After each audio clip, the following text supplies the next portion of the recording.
La primera pregunta es que si Mike y Javier fueron vuestras primeras opciones para los dos personajes protagonistas, porque lo hacen muy bien, además.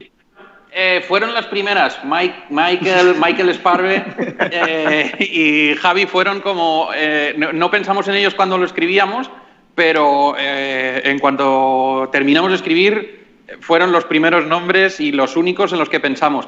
Y con Miki habíamos trabajado y nos conocíamos más, pero con Javi no. Y intentamos por todos los medios quedar con los dos y enseñarles el guión del piloto. Y una vez que se subieron a bordo, pues ya fue como, ¡buah!, respiramos a gusto y ya nos empezamos a trabajar en el resto del reparto, que es un repartazo y es un elenco, es una serie súper coral y están todos súper bien. Pero es verdad que teníamos fijación por que ellos interpretasen a los dos personajes protagonistas. Vale, sí, yo quería preguntar acerca de estas referencias que hay respecto a personajes y a periodistas reales. Por ejemplo, sobre todo en el caso de Javi Gutiérrez, que modula la voz en algún momento, el tipo de gestualización que hace.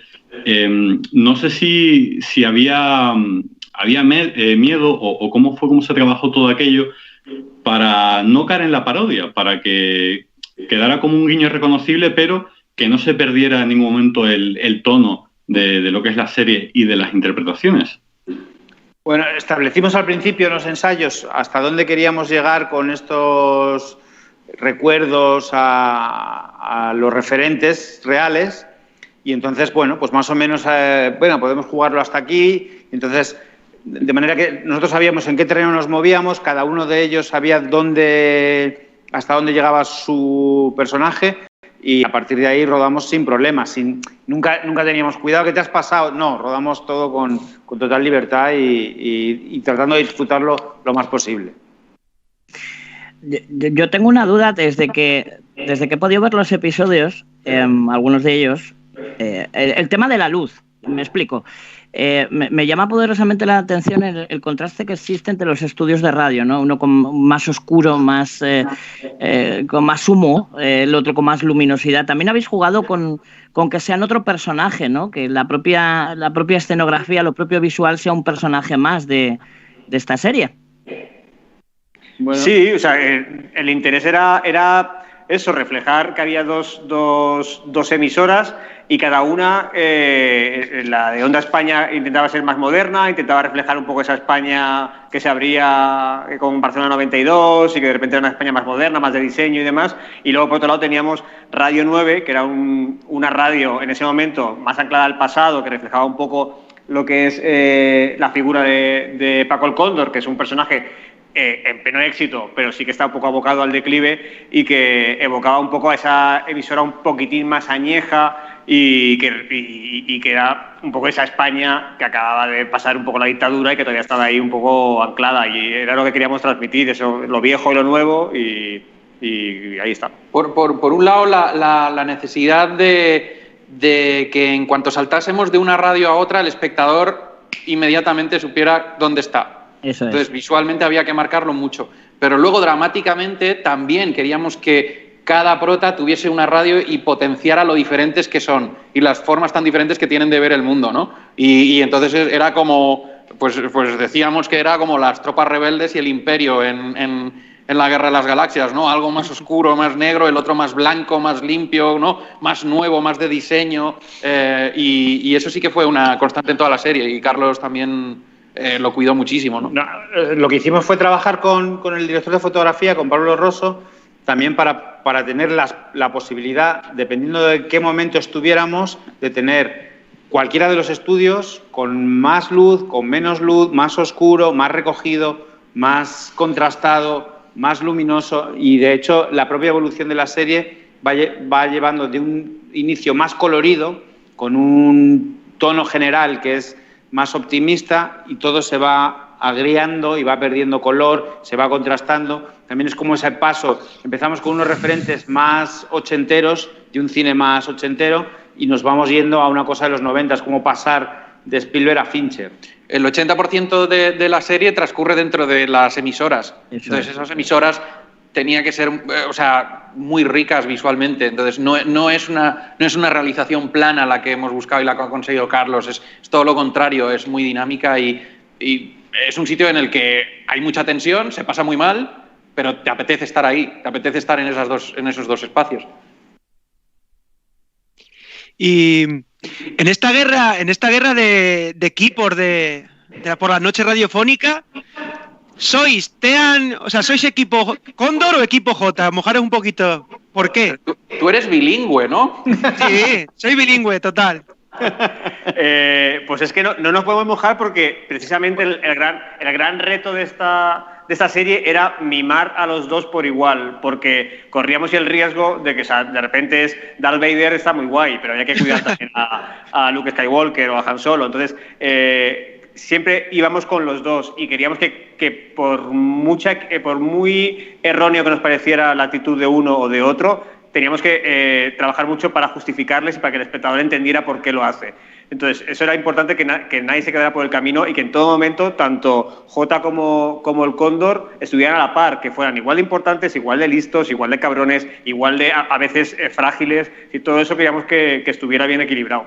Para los guionistas, los directores y los actores, no hay nada más rico que una escena en la que dos personajes tienen dos visiones contrapuestas y los dos tienen sus motivos y los dos tienen sus razones y a la vez los dos están equivocados. Y la serie está llena de esos momentos. ¿Y cómo definiríais la serie? Porque empieza muy...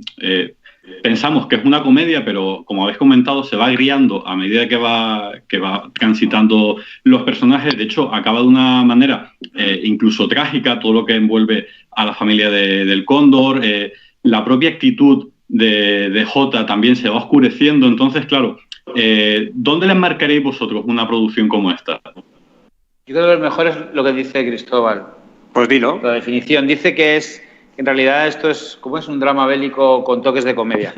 Porque lo que estamos contando es una guerra y entonces ahí están los daños colaterales, las víctimas, los soldados que van cayendo por el camino. Entonces, en realidad es eso, es una batalla. Lo que estamos contando es una guerra. Entonces, tratar de encontrar ese equilibrio de tono entre lo divertido y lo trágico es lo difícil y a la vez lo divertido, ¿no? De trabajar tanto en guión como en dirección, encontrar ese equilibrio en el que te puedes reír y al momento siguiente estás sufriendo por los personajes. Pues me ha dado a mí hoy por lo técnico. Recogiendo lo que ha dicho Mario y Daniel, mis compañeros, yo destaco mucho el montaje. Creo que además evoluciona muchísimo desde el principio hasta el final, ¿no? De esa luz, entre comillas, cómica hasta ese punto agrio, oscuro final.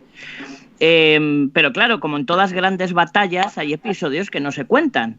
En este montaje ha costado mucho dejar fuera piezas. Muchas de las ideas que teníais inicialmente, ¿ha costado dejarlas fuera o no?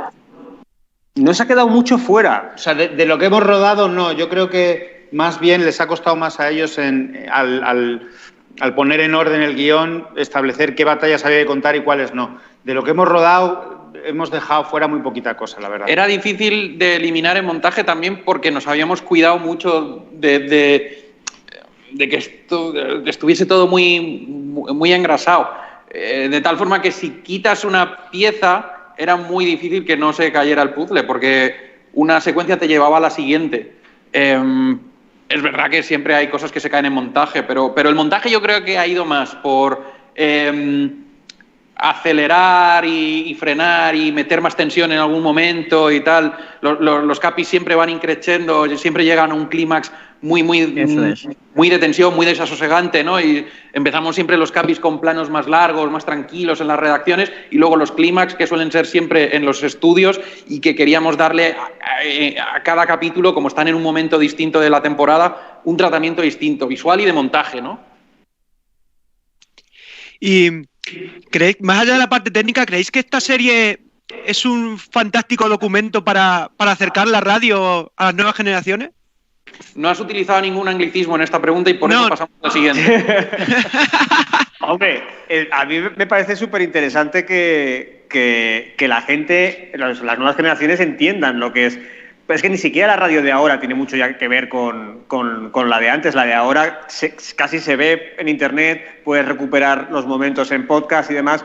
En aquella época, si había algo que te perdías, te lo perdías para siempre. Es decir, si esa noche tú no escuchabas la radio, lo que se dijera ya te lo habías perdido, porque era una cosa fugaz. Entonces no había manera de recuperar ese momento. De hecho, a nosotros nos ha pasado que documentándonos hemos intentado conseguir programas de la época y ya no existen porque los han borrado. O sea, se ha perdido, porque de repente lo de deportes era una cosa que, bueno, esto no interesa a nadie, lo vamos borrando y es una pena, se ha perdido mucho. Pero creo que eso es muy bonito el cómo de repente media España se unía casi como una liturgia por la noche para escuchar algo que si no lo escuchaban al día siguiente no podría hablarlo con los compañeros de trabajo de lo que había dicho uno, lo que había dicho otro. Yendo un poco a lo que es el formato de la serie, se plega mucho a lo que es el estándar que parece por el que aboga Movistar Plus, temporadas de 6 capítulos, 25, 30 minutos. Este formato ha beneficiado a raíz de la noche, ha surgido de forma natural según ibais planteando, hubo en algún momento la duda de hacer un formato a lo mejor más largo, no sé cómo fue la decisión en este sentido. Piensa que nosotros que habíamos hecho tele antes y que veníamos de capítulos de 80 minutos, el hecho de que te digan se puede hacer de 30, yo me agarro a eso aunque no me lo digan. Quiero decir, quiero hacer 30 minutos siempre. O sea, me da igual que sea un drama, quiero hacer 30 minutos todo el rato. Y es verdad que muchas de nuestras comedias preferidas de los últimos años son comedias inglesas, que son 6 episodios, y no les hace falta ni uno más. Es decir, y creo que aquí nos ha servido también para quitarnos, que a lo mejor viniendo con viejas actitudes, quitarnos paja y quitarnos tramas de relleno y quitarnos cosas que posiblemente habrían sido muy divertidas o que habrían estado muy bien, pero que no aportaban demasiado a la historia central que era la de nuestros protagonistas. Entonces yo creo que eso para nosotros ha sido una gozada y creo que, vamos, es un formato que ojalá podamos quedarnos a vivir en él para siempre, porque es muy, muy, muy cómodo para nosotros, vaya. En un principio pensamos la temporada con 8 capis y al final fue con 6 y no echamos de menos nada. echamos de menos los otros 2 que en su día habíamos pensado, ¿no? Yo personalmente creo que estos 30 minutos han favorecido, como ellos han tenido que comprimir y luego a la hora de montar y de establecer el ritmo, ha favorecido a transmitir esa cosa frenética de las redacciones, de que todo tiene que ser ahora y tal, y de repente pasa que estás viendo un capítulo y cuando entra el programa de radio para el tempo. Entonces, como vienes tan rápido, tan acelerado y entra el programa, de repente es una calma, es una cosa como entrar en la iglesia, y eso se favorece estando en estos 30 minutos. Creo que si estuviéramos en 50 no sería tan fácil llegar a esos cambios de ritmo que favorecen a transmitir el ambiente. Y hablando precisamente de eso, si rodar con el filtro COVID os ha dificultado mucho el ritmo de trabajo, la idea inicial que queríais contar. ¿Habéis contado exactamente lo que queríais decirnos, lo que nos ha llegado y cómo ha sido rodar con ese filtro COVID tan particular? Bueno, nosotros creo que hemos tenido bastante suerte porque hemos surfeado entre olas y no hemos tenido grandes problemas.